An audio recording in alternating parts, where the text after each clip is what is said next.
येणेबद्दल non agriculture करण्याबद्दल ज्या अटी होत्या त्या अटी शिथिल करण्यात आल्या।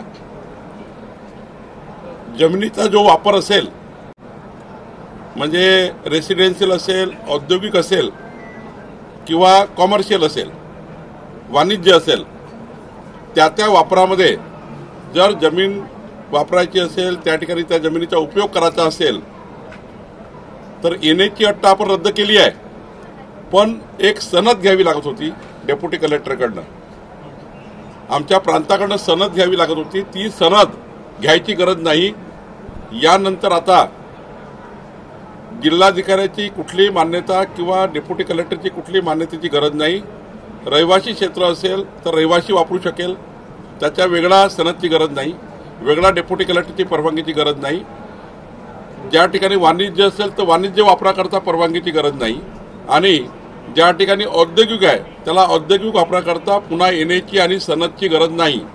सनदमुळे मोठ्या प्रमाणावर लोकांना 3-3 महिने त्या भागाचा विकास करण्याकरता आमच्या खात्याकडे यावं लागत होतं आणि त्यामुळे आता त्या डेव्हलपमेंट अथॉरिटी विदाऊट येणे आणि विदाऊट सनद आता डेव्हलपमेंटला परवानगी देईल।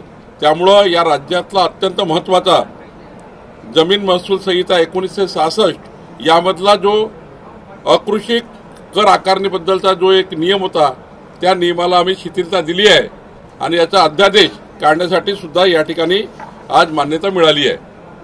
एक अत्यंत महत्त्वाचा निर्णय, सनद लागणार नाही आता। अकृषी कराला अकृषी जमिनीला सनद लागणार नाही, वाणिज्याला सनद लागणार नाही आणि त्या ठिकाणी औद्योगिक वापराला सनद लागणार नाही असा निर्णय या ठिकाणी झाला। दुसरं, सोलापूरमध्ये जे रेनगर आहे त्या रेनगरमध्ये आपल्याला माहिती आहे की 30,000 घरं प्रधानमंत्री आवास योजनेमध्ये माननीय प्रधानमंत्री नरेंद्र मोदीजींनी यांना वाटप केले। नरेंद्र मोदीजींनी वाटप केले, स्वतः प्रधानमंत्री या योजनेला आले होते। रेनगरला हे घरं वाटप केले।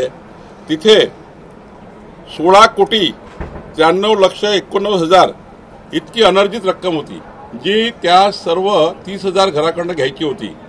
ती आज 16 कोटी रक्कम शासनाने माफ केली आहे। 16,93,00,000 रक्कम शासनाने माफ केली आणि सोबतच अकृषक कराची थकबाकी माफ केली आणि सोबतच या ठिकाणी एक सर्वसाधारण ज्या फी घ्यायच्या असल्या त्या सर्व माफ करण्यात आल्या आणि त्यामुळे आता रेनगरला फ्री होल्ड करण्यात आलं। माननीय पंतप्रधान मोदीजींनी जे वचन, आम्ही माननीय मुख्यमंत्री देवेंद्र फडणवीसजींनी जे वचन रेनगरच्या जनतेला दिलं होतं तिथले आमचे सर्व प्रधानमंत्री आवास योजनेचे नागरिक या निर्णयाची वाट बघत होते। आता 30,000 घरांना हा आपण मोठा दिलासा दिला। जवळपास 17 कोटी रुपये माफी या निर्णयाने आजच्या मिळाली आहे। त्यामुळे प्रधानमंत्री आवास योजनेमध्ये सोलापूरच्या रेनगरला मोठा दिलासा मिळाला आहे। तिसरं, या ठिकाणी वाईगौड आहे तालुका मानोरा वाशिममध्ये, त्या ठिकाणी या ठिकाणी एक भक्त निवास बांधायचा आहे। मोठ्या प्रमाणावर यात्रेकरू येतात। याला आता जी जमिनीचं त्या ठिकाणी जमीन द्यायची होती या वाईगौडमध्ये, ती जमीन एकही पैसा न घेता त्या जमिनीला भक्त निवास बांधण्याकरता या ठिकाणी देण्यात आलेली आहे। त्यामुळं तिथल्या ग्रामपंचायतीची जी मागणी आहे की भक्त निवास आणि यात्रेकरू बांधकामाकरता आपण ही जमीन आज शासनाने मोफत दिलेली आहे।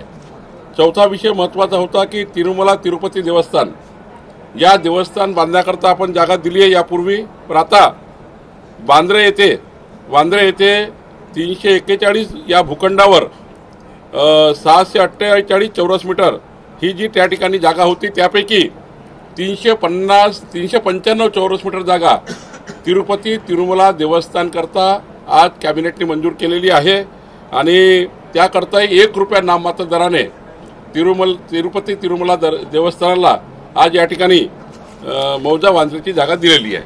4 महत्वपूर्ण निर्णय आज महसूल खात्याने घेतलेले आहेत।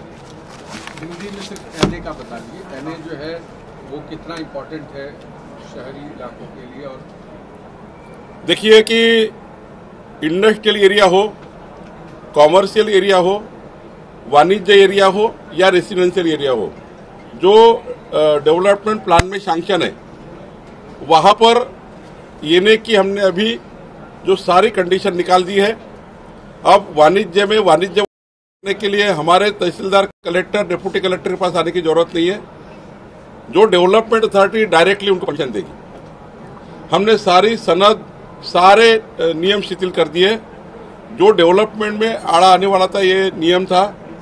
अब कोई भी व्यक्ति, उनका अगर घर कृषि क्षेत्र में है तो उनको एनए की जरूरत नहीं रहेगी, कोई सनद लेना नहीं पड़ेगा।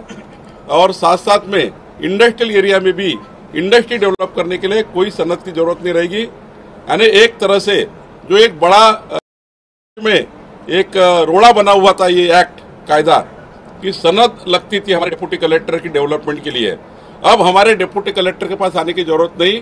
डेवलपमेंट अथॉरिटी डायरेक्टली आप अभी परमिशन दे सकती है। अब एनए की सारी अटेम्प्ट शिथिल कर हमने गया और अभी इसमें सुलभता आ गई है।